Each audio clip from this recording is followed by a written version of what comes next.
Hi, I'm Timothy Wiedmann. I'm here at Kaohsiung Medical University. My home department is in the Department of Pharmaceutics at the University of Minnesota, and I'm a visiting professor here in the Research Center for Environmental Medicine. I'm recording this seminar entitled Reducing Lung Cancer Incidence, Strategies for the Environment and in Prevention and Treatment. This presentation was made possible by the Research Center for Environmental Medicine, Kaohsiung Medical University, Kaohsiung, Taiwan, from the Featured Areas Research Center program within the framework of the Higher Education Sprout Project by the Ministry of Education in Taiwan and by Kaohsiung Medical University Research Center grant. Before I get into the seminar proper, it seemed appropriate to look at why would someone from pharmaceutics be connected with someone in environmental health. As you are aware of, environmental medicine has a mission of promoting a healthy society and a sustainable environment. The symbol here from the Research Center of Environmental Medicine indicates the importance of novelty, integration, compatibility, and excellence in environment. And centered in their emblem is the staff of Asclepius. This is the Greek god of health. The counterpart, pharmaceutics, we are engaged in the research and development and testing of drug products to optimize drug delivery. Basically, we take a pile of chemicals and convert it into a usable drug product. Our symbol for pharmacy is the bowl of Hygeia, which was either the daughter or wife of Asclepius, and the goblet or chalice contained the drug medicine, and the snake here is a benevolent type. Although we always bear in mind that the difference between drug treatment and a poison is really about a dose. So basically, if I look at environmental health, it's a study of chemical exposures to keep harmful agents out of the body. Basically, you want to stop the problem. From a perspective of pharmaceutics, we study chemical exposures to get the helpful agents or drugs into the body. In a sense, we want to fix the problem. I'm here to engage in a collaboration where we are interested in the inhalation of cooking oil fumes to help develop biomarkers to predict the problem, that is cancer. And in my talk today, I'm going to be identifying those areas which are important. And you'll see that the interest of cancer, being able to predict cancer incidence, is essential for advancing any treatment options or prevention of cancer. So for our outline, I'm going to spend a little time talking about lung cancer, the incidence. It's certainly a grave problem, and also talk a little bit about the type, staging, and progression. And here you'll see that lung cancer is just not one thing. It's actually a complicated collection of diseases that have multiple stages and progression. The next section, I'm going to talk about environmental hazards. Mostly so I have some credibility in our environmental engineering audience. And we'll see that hazards occur at the personal level, outdoor level, as well as the indoor level. The bulk of the presentation will involve our inhalation studies of chemoprevention. Here we want to highlight the importance of inhalation studies and their use to prevent cancer, and also perhaps provide some education about how one goes about doing inhalation studies, and also then give you some credibility that perhaps I am a competent inhalation studies to assist in developing exposure systems for cooking oil fumes. The last section really is just a brief statement here, and clearly if we can prevent cancer by inhalation, one might also think one can use inhalation drug treatment for cancer itself. So I begin with, in the left-hand side, this is data from the United States, and it shows the number of individuals that die each year from the specific types of cancer. And on the left is for the female, and on the right is male. And for female, of course, breast is number 1, and lung and bronchus is number 3. For males, it's lung bronchus number 1, and going down the rank. And so if you actually combine the lung and bronchus for men and women, it's actually the leading cause of death in the United States. And just to look at these numbers a little bit more carefully, it's almost 400,000 people a year. That perhaps should be put in context of the 600,000 people that have died from COVID in 1 year. So looking at cancer in a little bit more detail, so I collected the different sections here. So the esophagus, larynx, lung and bronchus, and oral cavity and pharynx. These are all associated with perhaps inhalation of carcinogens. And the cancer type can generally be categorized into something localized, that is in a small region of the body, regional, where the cancer is spread to adjacent tissues, and distance as what we would consider metastasis. And the numbers here represent the percent 5-year survival. So focusing in on the lung and bronchus, if you've been diagnosed, you have about a 60% chance of surviving 5 years. If you're diagnosed with regional, it drops down to 31%. And if it's distance, you only have about a 5% chance of living 5 years. So that clearly indicates this is a relatively deadly disease. Now, if we take a step back and look a little bit more about the complexity, provide some definitions here. And I want to emphasize this is based on histopathology. That means someone looks at the tissue and describes what they see. We have advanced to actually understand that much of our body is controlled by genetics, but that's not part of these definitions. And perhaps it indicates one of the issues why lung cancer has been so difficult to treat. So we begin with a tumor. This can be benign, that's fine, and it's not going to cause problem. Malignant, this is a problem and can lead to quick death. Neoplasm is just an abnormal proliferation. That means you have excess cell growth where it should not be. And this cancer is defined as a cell of origin. So you can really just focus in on the first one, carcinoma. These are derived from epithelial cells. And because the lung is pretty much all epithelial cells, it's no surprise that the cancers that arise within the lung are referred to as carcinomas. And as we noted, metastasis is where the cancer has traveled to a distant portion of the body, and we would cite that metastasis based on the original site of the cancer. So one would talk about lung cancer, so that's the original site, but then it perhaps metastasized to the brain. So lung cancer metastasized to brain. So coming back to this idea of lung cancer, this is not just one unique system, but it's actually a multitude of different types of cancers, again, identified by histopathology. So the 4 listed on top in blue, these are the main ones and account for probably over 95% of the types of cancers that occur within the lung.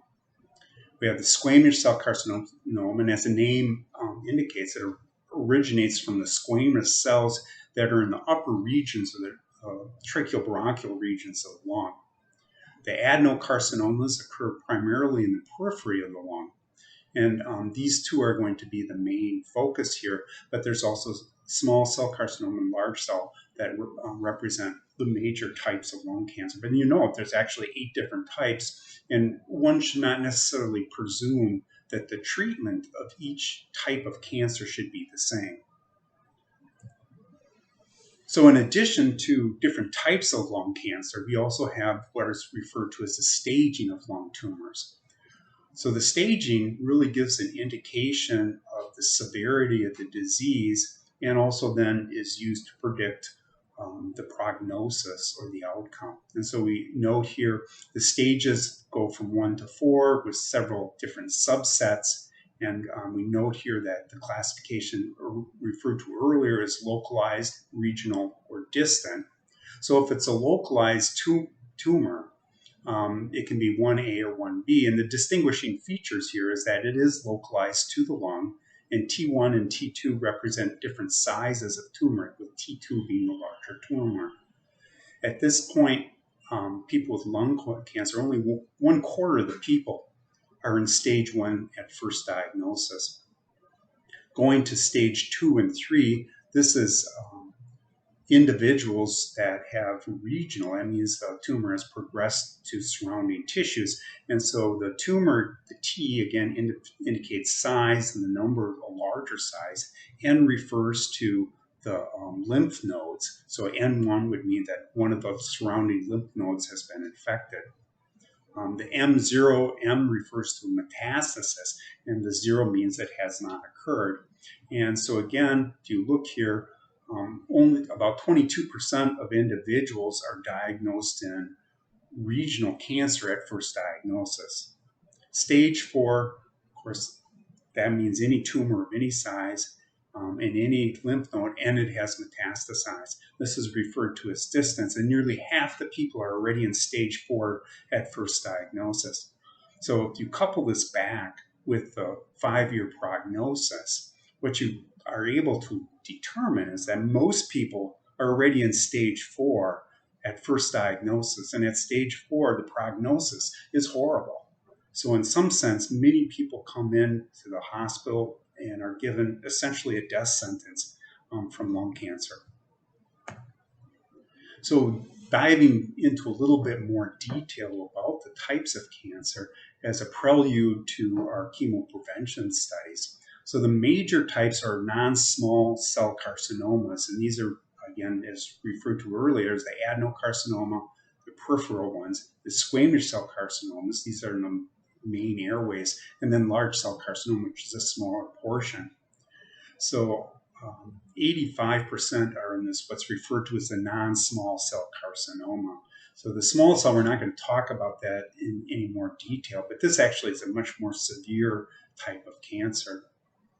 That's somewhat interesting, been in the field. So when I started, there was the percentage of individuals with squamous cell carcinoma was quite high, but this has been progressively falling, whereas adenocarcinoma has begun to rise. In some sense, this is unfortunate. Squamous cell carcinoma is often presented as a large mass in the upper airways, relatively easy as things go for surgical resection. Adenocarcinomas tend to be more diffuse since you have multiple nodules throughout the periphery of the lung or at the edges. These are more difficult to treat surgically. So looking at this, I present this table. It's a little bit old, but I suspect it hasn't changed. In fact, in presenting this seminar, I guess I gave this seminar, type of seminar, in 2005. I was shocked to realize that very few of these numbers have actually changed in terms of the incident and the severity and prognosis. So in the last 20 years, we haven't really done too much. The reason why I show this table is because often people get this idea, well, we can treat lung cancer. If I get a cure for lung cancer, then we're all set. But actually, remember, there's 8 different types of lung cancers, and there's actually 4 to 6 types of stages. So each one of these individuals perhaps would have a different approach in terms of therapy. So I've broken this down. It's old data, but I'm guessing the percentages haven't really changed much. So if you look at this, if you're stage 1, stage 2, once we add up 40 and 6, that's about 65,000, perhaps 70,000 patients. Well, that's quite a few. But from a drug development perspective, 70,000, that's not very many. Maybe I can charge $100 for my treatment. That's only $7 million in revenue. That's not enough. Typically, new drugs introduced are commanding $1 to $2 billion in revenue.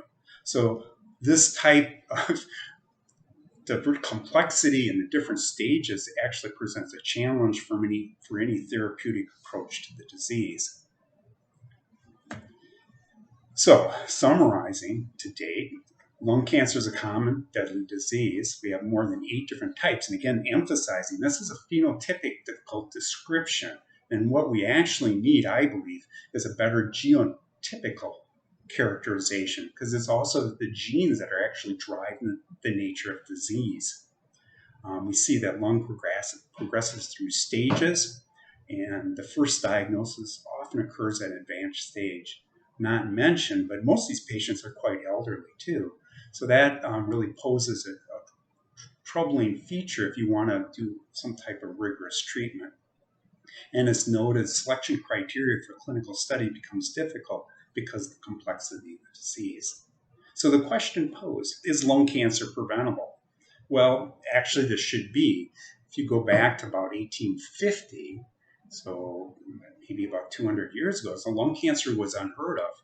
It's with the advent of the Industrial Revolution in the late 1800s, coupled with the introduction of cigarette smoking, that has really caused the expanded problem of lung cancer. So in principle, if we could remove the carcinogens from our environment, we should be able to prevent cancer. So looking at the sources of carcinogens, smoking far and away is the most deadly approach. And so anywhere from 80 to 90% of lung cancer is due to smoking. And this is either primary smoking or secondhand smoke, where an individual is exposed to smoke generated by another individual. There's outdoor pollution, so the diesel exhaust from car engines. Industrial exposure, so Kaohsiung, an industrial city, has issues with a number of different compounds that are in the air that we breathe. There's also specific indoor exposure, so cooking oil fumes. This is a relatively poorly studied area, and so some of the long-chain aldehydes need better characterization in terms of their role in causing cancer. Perhaps more so in the United States. So asbestos was used as insulation in buildings, and so it's being removed. And radon, again, I don't know how common that is here. That's certainly a bigger problem in the colder climes, say in Minnesota. But looking at these environmental risk factors, let's consider, so in principle, we can eliminate all these environmental exposures. However, a more careful look, okay, you have a large number of people smoking, the numbers in the United States are dropping, but not necessarily elsewhere. And we'll realize that getting people to stop smoking is very difficult. So most of the strategies to get people to stop smoking are at best maybe 25% effective. So it's not necessarily a very hopeful situation here. So in terms of exhaust, the automobile and the scooters and motorcycles, okay, well, I mean, do you want to walk everywhere? Of course not. You want to get on your scooter and I walk to Kaohsiung every day, and so I walk alongside the scooters and I can smell the pollution, but I go ahead and walk along anyway because I'm going to go to work. Industrial restrictions, okay, maybe we can shut down the plants. Actually, the United States has been very successful in reducing air pollution from industry.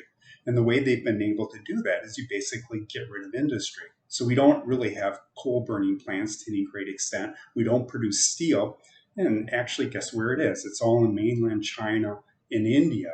And those plants are much worse than they ever were in the United States. So this is what's called an unintended consequence. So you can try to shut down the industries, but if they just go to another country where the production of pollution is even worse, I'm not sure you've achieved much. And finally, cooking oil fumes. Okay, so I again, don't want to be too judgmental here because I certainly go down to night market and I stand in line waiting for the food because it tastes so good. And do I want them to stop cooking? Of course not.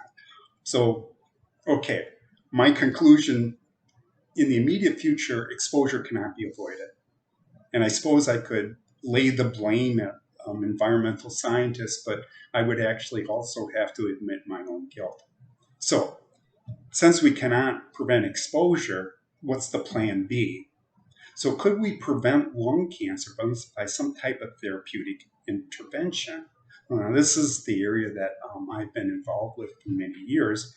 And I begin here showing the impact of smoking. This is an older slide, but it actually makes the point. If you look at the graph of cigarette consumption and the incidence of cancer death, there's about a 20-year lag time.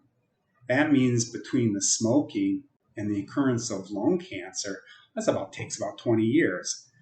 So we have a 20-year interval where we could perhaps do something.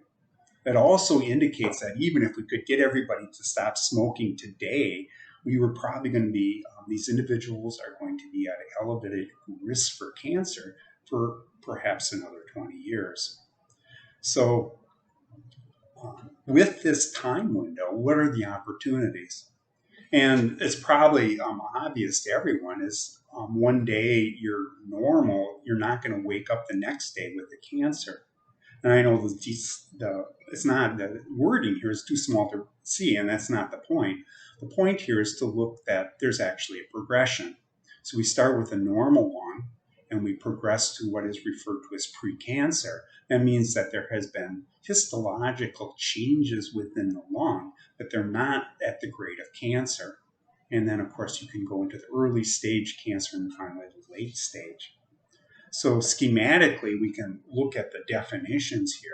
So carcinogenesis, that is a process of going from a normal state into a state where one has cancer, goes through different stages. So hyperplasia, this is a reversible increase in cell division. So as the name is, hyper means more, and plasia, we have more cells. So we've kind of lost this contact inhibition that normal cells have.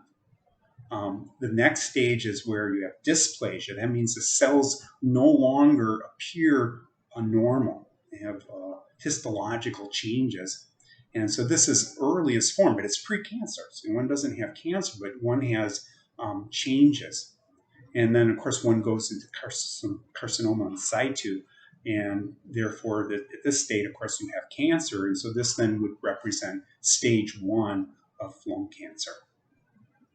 So schematically, we can think about this. You have exposure to the cancer carcinogen that will perhaps cause initiation. And so we imagine that there is going to be genetic alterations in the cells. And these genetic alterations then progress and they ultimately form neoplastic cells. So we may perhaps be able to achieve some type of therapeutic intervention at the initiation or progression stage. This term, chemoprevention, is defined here as the administration of a chemical agent to prevent the development of cancer. And I've had the privilege of working with Wiedmann since the early 90s, considered the father of chemoprevention. And so much of the slides here rely on his work in this field. So if we look at this idea of chemoprevention, you have to maybe consider some of the realities of medicine. First of all, no one wants medicine, right? So it's really hard to do. And even if you're sick, if you take a medicine and it has bad side effects, like nausea, vomiting, tastes bad, all these things, people just don't want to take their medicine. Even though it's good for them, they don't take it. Now, if there's side effects, and then also you're just trying to prevent the disease, then you're beginning to question well, are these side effects actually less worse than some idea of getting a disease that I may or may not get? So like high blood pressure, classic thing. I mean, if you could control blood pressure, you could reduce cardiovascular disease. But people don't take their medication properly, and actually cardiovascular disease is the #1 killer in the United States. So chemoprevention, if we want to be successful, first and foremost, we have to know when there's a high risk of disease. We don't have that today. And that's actually kind of why I'm here in Kaohsiung. We're looking at, can we develop or identify biomarkers for lung cancer? With these biomarkers, then we could be able to judge what is the risk for lung cancer to occur. And so those that are low risk, we say, okay, we'll give you a pass. But if you're at a high risk because of the biomarkers, then indeed, chemoprevention becomes a tenable approach to the problem. But even if we can identify those with high risk, we can't administer compounds that have side effects. If the side effects are too bad, then people just aren't going to use it. But this is the role for inhalation. And I consider myself so fortunate when Professor Wiedmann came into my lab one day and he said, I'm interested in chemoprevention. And of course, he had to explain what that was to me because I didn't know. But he said, okay, my idea is that if we could give drugs by inhalation, we could prevent lung cancer and there would be less side effects. And I thought a little bit and I go, that sounds like a simple idea. I'm on board. And so the next 20 years we worked together and certainly he picked the drugs and designed the studies. My job was to carry out the inhalation studies in a way that we could determine whether they're effective agents. So this slide is classic pharmaceutics. This is the way we think about drug administration and drug distribution to the body. And it shows clearly why inhalation is such an effective way at getting a high concentration for where you want the drug to work and a low concentration elsewhere. So if you look at this, we consider inhalation. So we are going to inhale drug particles, and the particles can deposit either in our mouth or nose and our pharynx. Now, this is really outside the lung, so that's not so good. But the rest of the particles will either deposit in the tracheobronchial region, so this is a region covered with mucus and cilia, or it can be in the pulmonary region. This is lower region, it's covered by surfactant and macrophages, and this is where oxygen and carbon dioxide take place. But the point is, the drug gets deposited directly in the cells that one wants to treat. And so we can get a very high concentration. From the lung, it then distributes into the blood, so it's going to be at a lower concentration. If you contrast that with other routes of administration, we consider IV injection. IV injection is into the blood, dilution by the blood, and then distribution into the lung. So the blood will be the high concentration, and perhaps the lung will be either at the same, but I got to give a lot more drug in order to bring that concentration higher. Oral administration is like IV.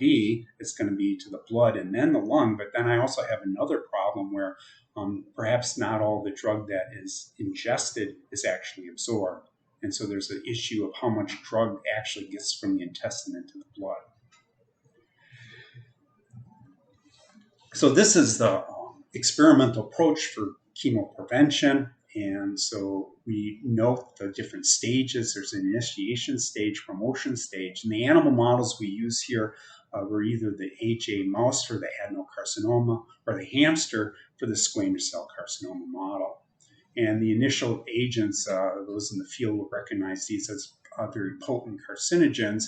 And if we design the study, we can treat these as blocking agents, where you're blocking the transition from initiation to promotion, or you can call them suppressive agents, where you're preventing the promotion into a carcinoma in situ. So this is the overall approach to the experiments. So in these studies, the vast majority were funded by the National Cancer Institute with the PI Wiedmann. So the way these studies are typically carried out is we first do a minimum toxicity dose study. So you administer the drug where X is your dose level, and you go half and a quarter, and you also go up to 8 times that dose level. And because it's an inhalation study, you have actually a couple of extra controls, just because the process of inhalation can have an effect on the rodent itself. You can imagine picking up a mouse. The mouse is going to react in a certain way, and it wouldn't be surprising if its respiration rate changes. So therefore, and of course, there's the associated stress by the animal from being handled by a human. So in these studies, we're going to run the absolute control. These are the mice that sit happily in the cage and eat and then are sacrificed. The exposed control, these get the carcinogen, but then they get to sit in the cage, and then we see what happens. The solvent control, this is the bad group to be in. You get the carcinogen, and then you're also handled by humans to be exposed by the mock exposure. So you're put in the exposure changer, but you're actually not given any drug.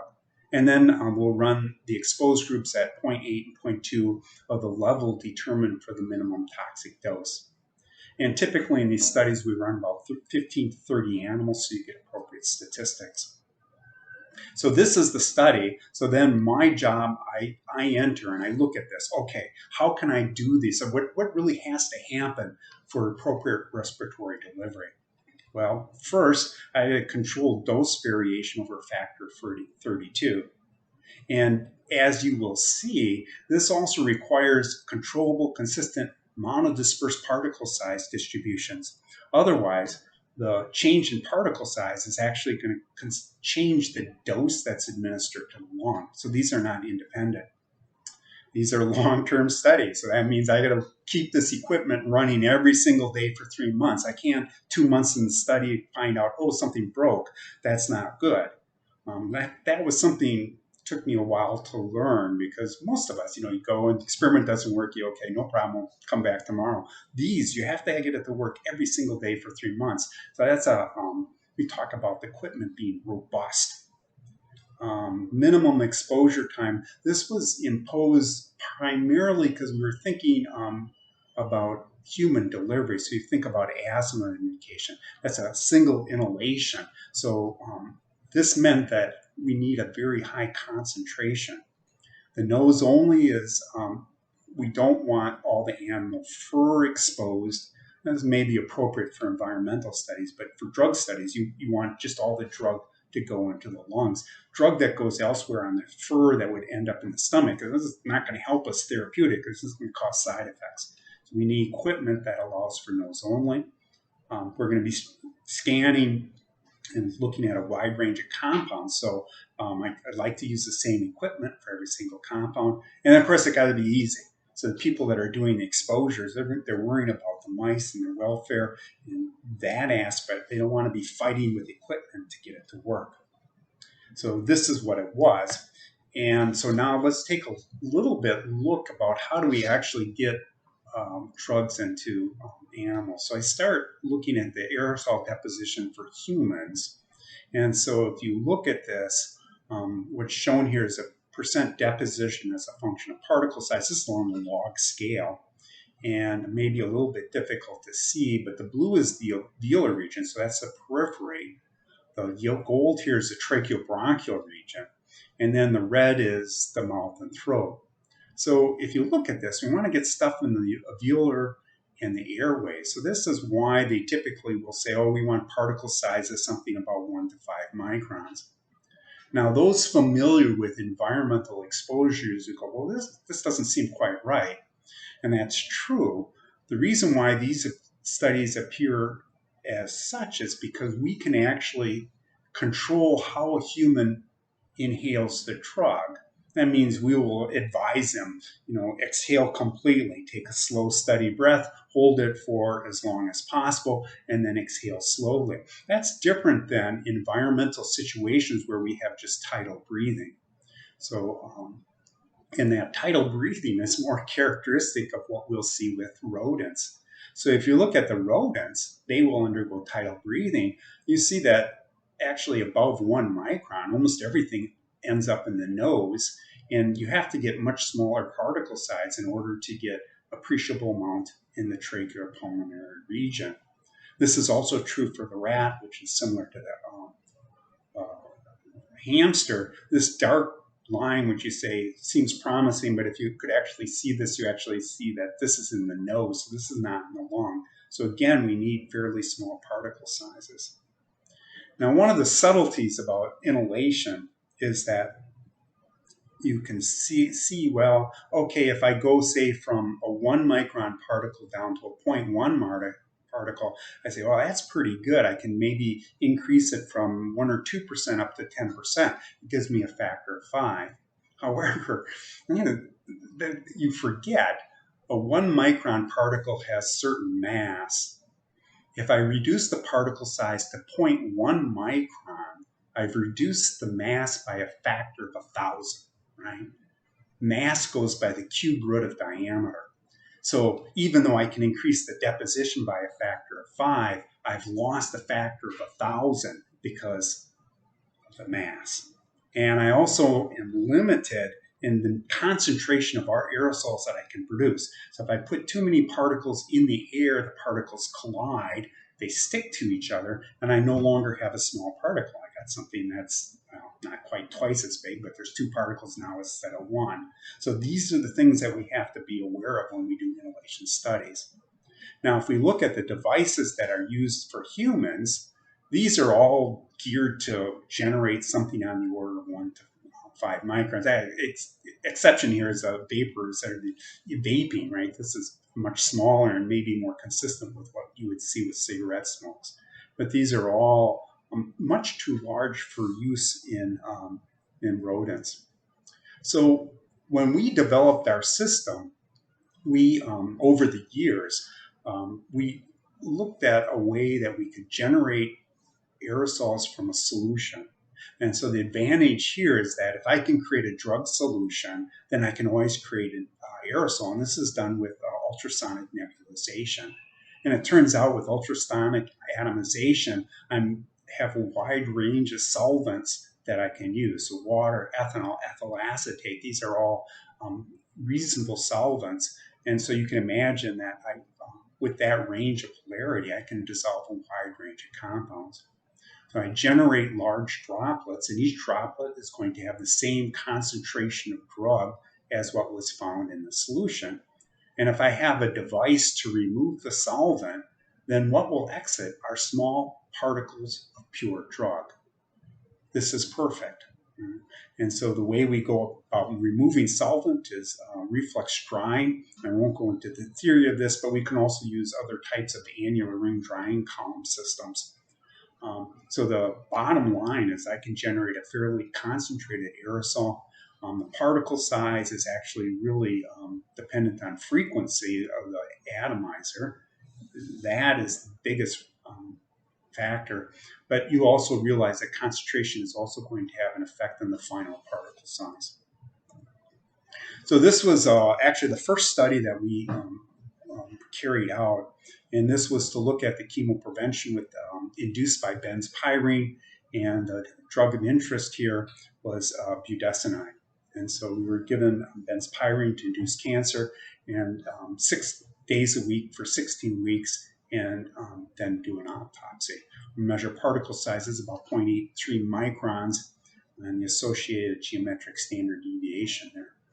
And the results came back. And I have a kind of funny story about this. Was the first compound. This is budesonide. This is the first compound we ever did. And actually, no compound afterwards was ever as good as this one. So we probably looked at 50 or 60 other compounds, and none of them were as good as the first compound. So in some sense, when I look back at my career, it's a little disappointing we didn't do better than this. But in terms of funding, if you hit your home run at your first at-bat, everybody will believe you're a great hitter for the rest of your life. And so after this, the NCI never had any problems with funding the rest of our research. So looking at the results here, the control, these are the animals that get fat. So they had a tumor count of 1.2. And these are the AJ mice, so they're prone to lung cancer. The solvent control, these just received the agents, so they have lower incidence. So these didn't receive the carcinogen, but you note that's a little bit lower. So it actually is believed that stress induced by handling will reduce the tumor incidence. The carcinogen control, these are the animals receive the carcinogen, they get a solvent, so no drug, and so they have a very high tumor count. And then we dosed at 3 different levels, and you can see the tumor count was quite low. In fact, actually even lower than the solvent control. Although probably not statistically different, but certainly the data is convincing. The other compound that worked pretty well was DMFO, dimethylfluoroornithine, and this was in hamster study. And again, you can see that the types of studies is pretty similar here. Different type of agent used to induce cancer, but we carry it out in a similar manner. And the results here, we look at actually 3 different categories here. So we have the absolute controls, the solvent controls, and then 2 dose levels of DFMO. So there's an absence of cancer, and then there's a presence of cancer in situ, and then infiltrating cancers. This has already progressed to a more severe point. So if you look, when you progress from the controls up to the DFMO group, you can see a greater percent of animals have no cancer whatsoever. In contrast, if you look at the absolute controls, you see a high percentage already have infiltrating cancer. So clearly this shows DMFO is effective in preventing cancer. I may maybe take a note here.